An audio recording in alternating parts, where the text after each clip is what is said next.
दिन में तो वोट मांगते नहीं, क्योंकि अच्छे काम करे हों। इस इलाके की सुनवाई समय पे की होती 50 साल से, रात के अंधेरे में वोट मांगने की जरूरत थोड़ी पड़ती है। और रात के अंधेरे में वोट मांग रहे तो आप समझ सकते हो इसमें दाल में काला है। मुझे तो लोग कहते हैं ये तो सारी दाल ही काली है, तो नहीं तो उजाले में मांगे, इसमें क्या है। ये प्रजातंत्र का स्वरूप है, सबको खरीद कोई सकता है क्या? देखिए भाई, इतना ताकतवर बना दिया है हर तरह से, तो अब वो ताकत का दुरुपयोग किसानों पे कर रहा है। क्योंकि एक वीडियो से मुझे भी पता चला है, अब उन्होंने लाठी डंडों से, और कोई तो यहाँ तक भी कह रहा था कि उनके पास आन वगैरह का भी था, और उस जो गाड़ी पे लिखा था वो कौन सा चिरंजीव राव टीम, जो गाड़ी उनकी आई थी जो तोड़ने फोड़ने वालों की आई थी, और एक 70-75 साल के बुजुर्ग के साथ उन्होंने जो अत्याचार किया है, उसका जनता बदला लेगी आने वाली 5 तारीख को। क्योंकि कम से कम बुजुर्गों की तो शर्म कर लो। ये चुनाव तो आएंगे, चुनाव तो जाएंगे, लेकिन चुनाव की वजह से माहौल इस क्षेत्र का खराब हो, ये किसी को भी सहनीय नहीं है।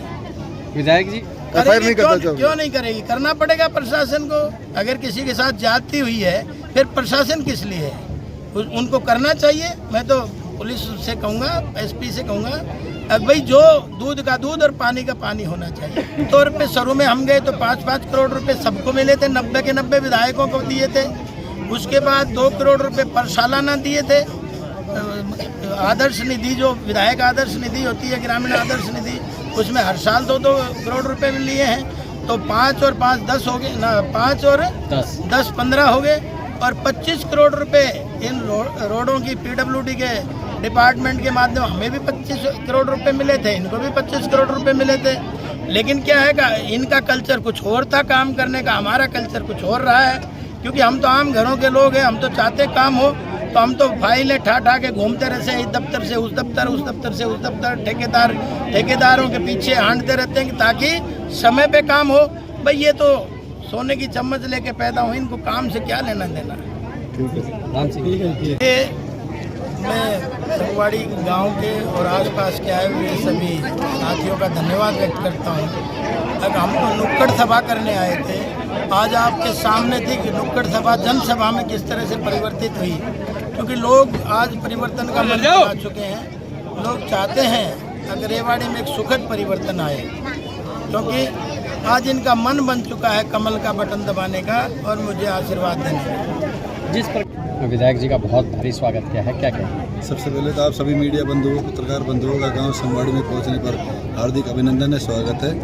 और लक्ष्मण जी का स्वागत तो मैं ये कहूँगा, आज से पहले जितना आज लक्ष्मण जी का स्वागत हुआ है, आज से पहले शायद मुख्यमंत्री जी का भी स्वागत नहीं हम कर पाए थे जितना आज हम। ये तो कुछ भी नहीं है, जब मंत्री बन के आएंगे तब इनका धन्यवाद जब हम करेंगे ना, स्वागत करेंगे, तब इससे भी 4 गुना ज़्यादा सभा मिलेगी आपको। और अभी जो विधायक जी कह रहे थे चिरंजीव राव के बारे में, लगभग 2.25 साल हो गए हमें सरपंच बने हुए। संगवाड़ी गांव में आज तक भी चिरंजीव राव का 1 रुपया कैसा होता है वो लिख के दे दे कि संगवाड़ी गांव की पंचायत को 1 रुपया हमने ग्रांट का दिया।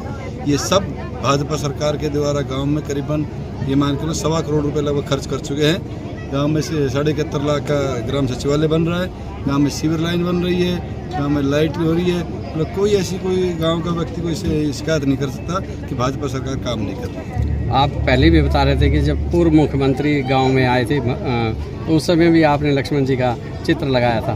जी बिल्कुल, लोकसभा चुनाव से पहले जो है मैंने गांव का में स्वागत द्वार बनवाए थे, तो उसमें एक तरफ मोदी जी का फोटो है, नायब सिंह सैन जी का है, राव इंद्रजीत सिंह जी का है, दूसरी तरफ विधायक उस समय जब कोसली के विधायक थे और मेरा था, मैं वर्तमान सरपंच हूँ।